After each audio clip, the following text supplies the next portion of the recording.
深夜のドライブの途中、あるいは少し遅い時間に立ち寄った海沿いの駐車場、あなたはふと車を止めてエンジンを切ります。ドアを開けた瞬間に忍び込んでくる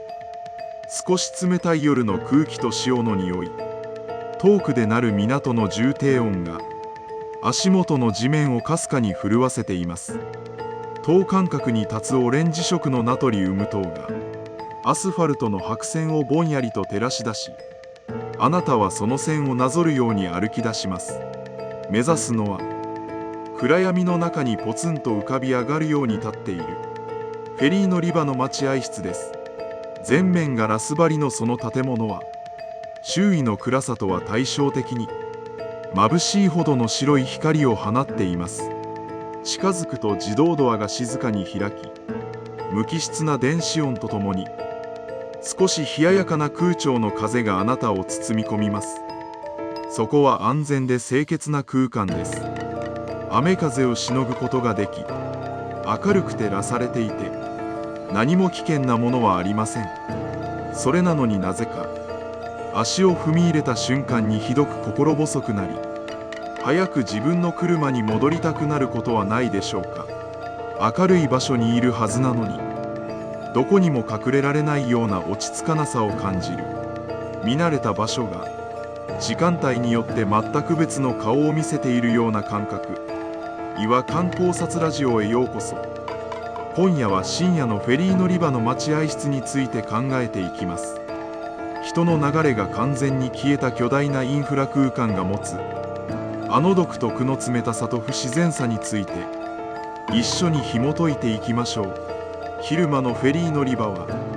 多くの人でにぎわう交差点のような場所です。大きなスーツケースを引く旅行者、家族連れの楽しげな話し声、足早に歩くビジネスマン、売店の前で列を作る人々、そして絶えず流れる乗船案内のアナウンス。そこには常に人の流れがあり、ざわめきがあり、移動への期待や旅の疲れが交差しています。私たちはその雑踏の中にいるとき、自分が多くの人々の流れの一部であることを無意識に感じ、不思議な安心感を抱いています。しかし深夜になると、その景色は一変します。最終便が出てしまった後、あるいは夜明けの便を待つわずかな時間、人の気配だけがすっぽりと抜け落ちた待合室は驚くほど広々として見えます。まず視界に飛び込んでくるのは整然と並ぶ大量のベンチです。青やオレンジのプラスチックでできた座面が等間隔でどこまでも続いています。その一つ一つに誰も座っていません。昼間であれば誰かが座り、荷物が置かれ、ベンチの形そのものを意識することはほとんどありません。しかし人が完全にいなくなったことで、本来なら見えないはずのベンチの姿が全てあらわになっています。なぜこの光景に落ち着かなさを感じるのでしょうか。それはこの大量のベンチがここにいるはずの圧倒的な人数の不在を視覚的に突きつけてくるからです。何百人もの人が座れるように用意された巨大な場所に今自分しかいないという極端な対比、人がいるべき場所に人がいないという事実があなたの中に説明しにくい心細さを生み出します。まるで自分という存在の小ささが空間の広さによって強調されているかのようです。明るすぎる照明もその不安を少しだけ深めます。防犯のためか、あるいは清掃のためなのか、深夜の待合室は隅々まで均一に照らされています。影になる場所がどこにもありません。まるで自分だけが白い光のステージに立たされ、どこからも見られているような、自分だけが浮いているように感じる感覚。明るさが逆に孤立を際立たせているのです。私たちは暗い場所を不安に感じますが、過剰に明るい場所もまた私たちから安心感を奪います。どこにも隠れる場所がないという感覚は安全なはずの空間で、なぜか私たちの警戒心を解いてはくれません。視線を横に移すと、シャッターの閉まったチケットカウンターが見えます。昼間はスタッフが笑顔で対応していた窓口も、今は銀色の無機質な壁に変わっています。その手前には、行列を整理するためのローパーテーションが、くねけねと迷路のように配置されたまま残されています。人を並ばせ、誘導するための道具が、誰もいない空間でただの幾何学模様のようになっています。昨日だけを残して意味を失った風景、それが日常の輪郭を少し崩すような、いつもの現実から少し外れたような感覚をもたらします。なぜ明るいのに心細いのでしょうか。なぜ人がいないのに見られているような気がするのでしょうか。少し歩を進めてみましょう。あなたの足音が硬い床材の上で響きます。普段なら雑踏の音にかき消されてしまう自分の足音が、この空間では驚くほど大きく聞こえます。自分が動くことで発生する音の大きさに少し躊躇してしまうかもしれません。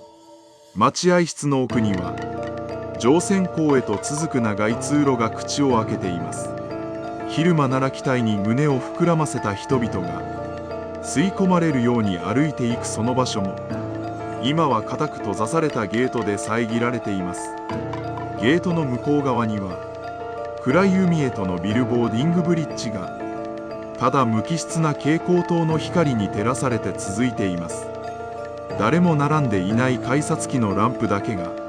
見えない乗客を待つかのように一定のリズムで点滅を繰り返しています。そのそばには明日の朝の出港時刻だけが点灯している電子掲示板、そして誰も使っていない大量の荷物カートが整然と列をなして押し込まれています。ここは本来人と船をつなぐための場所です。巨大な船に乗り込み海を渡るというダイナミックな移動の起点です。しかし今はその目的だけが一時停止ボタンを押されたかのように凍りついています。人がいないのに発金機や案内表示のディスプレイは明るく光り続けています。自販機の冷却音が低くうなり声を上げ、誰も通らない自動ドアのセンサーが外の風に反応して小さく作動音を立てることもあります。時折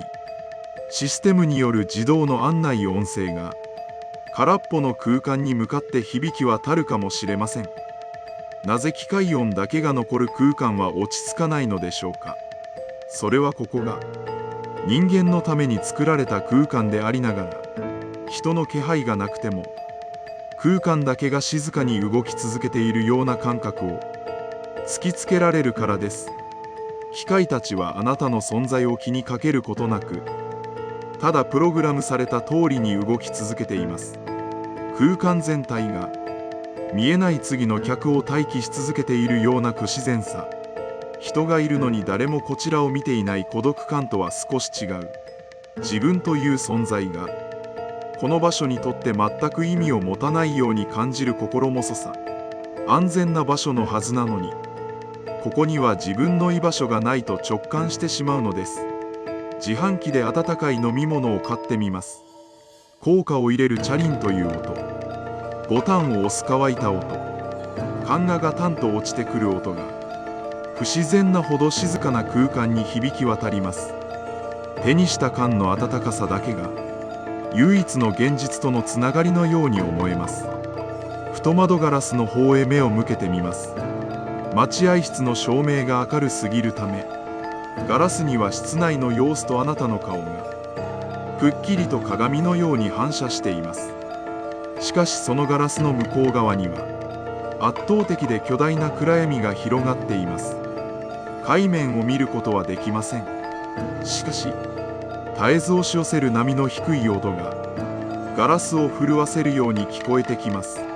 遠くには停泊している貨物船の小さな明かりが真っ暗な海の上にポツンと浮かんでいます。その低い原人音が深夜の海を越えて伝わってきます。明るい室内のすぐ外にある巨大な暗闇、ガラス一枚隔てた向こう側に見えない大きなものの気配がすぐそばにある感覚。なぜこの境界線で落ち着かなくなるのでしょうか。あなたは今、明るく安全な箱の中にいます。しかし一歩外に出れば、そこは自分ではどうすることもできない自然の領域であり、底知れない海という暗闇です。その極端な対比が、明るい場所にいるにもかかわらず、外の広さや暗さをかえって近くに感じさせるのです。中にいても白すぎる光に落ち着かず、外を見ても巨大な暗闇に心細くなる。完全には安心できない境界の場所。自分だけがポツンと浮かぶ人工物の中に保護されているような、あるいは展示されているような感覚。早く車という自分だけの小さな箱に戻りたくなる理由が、そこにあるのかもしれません。自動ドアを抜けて、再び夜の駐車場へと歩き出します。背後でドアが閉まると、さっきまでいた白い空間が急に遠いもののように感じられます。自分の車に乗り込み、重いドアを閉めた瞬間、外界の音が遮断され、自分だけの狭くて薄暗い空間に包まれます。その時、どれほど深く息を吐き出しているかに気づくでしょう。見慣れたナビの画面が光り、時計の数字が進み、明日の予定や帰り道のルートが頭をよぎります。いつもの日常の速度が戻ってくる瞬間です。私たちは普段、無意識のうちに人の流れや生活の気配を安心の材料として生きています。駅や港や空港といった交通インフラの巨大な空間は、人が絶えず通り過ぎることを前提に設計されています。人の流れがあって初めて、そこは意味のある場所として成立します。しかしその流れが完全に止まった時、普段は見えない空間の骨格が見えてきます。そこにあるのは、交通インフラとしての機能だけが残った白く無機質な巨大な箱です。私たちが深夜の待合室で感じる違和感の正体、それは人間のための場所から人間の気配だけが抜け落ちた時、私たちが頼りにしていた日常の輪郭が意外なほど人の気配に支えられていたものだと気づいてしまう。その静かな不安なのかもしれません。ごまかしの効かない場所、自分の疲れや心細さが見えてしまう場所、それが深夜のフェリー乗り場の待合室です。そこには怪しい影も不可解な現象もありません。ただ過剰な明るさと機械の規則的な音と窓の外の途方もない暗さがあるだけです。何も起きていないのに見続けたくなる不穏さがある。すぐには日常へ戻れないように感じる。しかし同時に、その冷たい静けさに少しだけ引きつけられる自分もいる。次に昼間の賑やかな空港や港の待合室を利用した時、あなたはその明るさと喧騒の裏側にある、誰もいなくなった深夜のあの白く冷たい空間の存在をふと思い出してしまうかもしれません。